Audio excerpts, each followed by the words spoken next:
Hello everyone, আসসালামু আলাইকুম। আবারও চলে আসলাম নতুন আরেকটি ব্লগ নিয়ে। আজকে আমি আমার ছোট খালামণি মেয়ের বার্থডে ব্লগটি আপনাদের সাথে শেয়ার করব। আমার ছোট খালামণি তার মেয়ের বার্থডে উপলক্ষে আমাদেরকে বিরিয়ানি খাওয়াবে, আর আমার মেজো খালামণি এখানে বিরিয়ানিটি রান্না করবে। আমার মেজো খালামণি এখানে চুলাতে কড়াই দিয়ে তেল, তারপর পেঁয়াজ দিয়ে ভালোভাবে নাড়াচাড়া করে বেরেস্তা করে নিচ্ছিল। এরপর বেরেস্তাগুলো উঠিয়ে নিচ্ছিল। এরপর বিরিয়ানির জন্য আলাদাভাবে মশলা মাখিয়ে রেখেছিল। এই মশলাগুলো আবার কড়াইতে দিয়ে ভালোভাবে নাড়াচাড়া করে নিচ্ছিল, ভালোভাবে কষিয়ে নিচ্ছিল। এবার বিরিয়ানির মশলা দিয়ে দিল, তারপরে মুরগির মাংসটা এর মধ্যে দিয়ে দিল। মাংস যত ভালো কষানো হবে, মাংসের স্বাদ এবং কালার তত বেশি টেস্টি হবে এবং দেখতে সুন্দর হবে। এভাবে মাংসটা ভালোভাবে কষিয়ে নিতে হবে। এভাবে দেখতে দেখতে আমাদের বিরিয়ানি রান্নাটা হয়ে গেল। এখানে দেখি আমাদের কিউট বার্থডে গার্ল বসে আছে। ওকে দেখতে খুব কিউট লাগছে। এখানে কেক বের করে নেওয়া হচ্ছে। আমার মেজো খালামণি কেক 3টি বের করে নিচ্ছে। সবাই এখন একসাথে কেক কাটার প্রস্তুতি নেওয়া হচ্ছে। সবাই এখন কেক কাটবে, আপনারা দেখতে থাকুন এবং এনজয় করুন।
তারপর কেক কাটা শেষে কে কি গিফট দিচ্ছিল তা এক এক করে খুলে দেখা হচ্ছিল।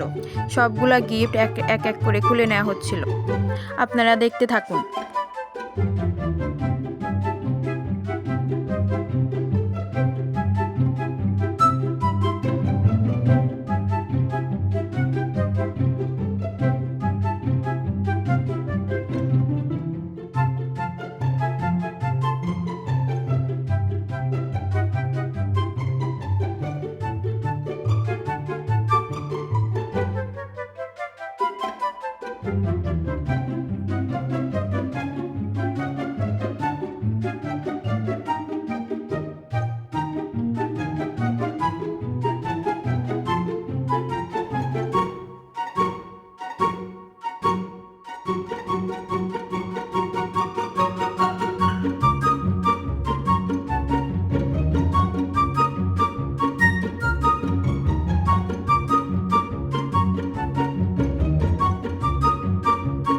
গিফটগুলো খোলার পর এখন সবাই বিরিয়ানি খাওয়া দাওয়া করবে।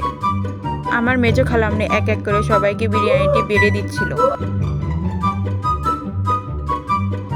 তো আমরা সবাই এখন একসাথে মজা করে বিরিয়ানিটি খাবো। বিরিয়ানিটি দেখতে খুব লোভনীয় হয়েছে। আমরা সবাই এখন বিরিয়ানিটি খাবো। আজকের ভিডিওটা এই পর্যন্তই। টাটা, আল্লাহ হাফেজ।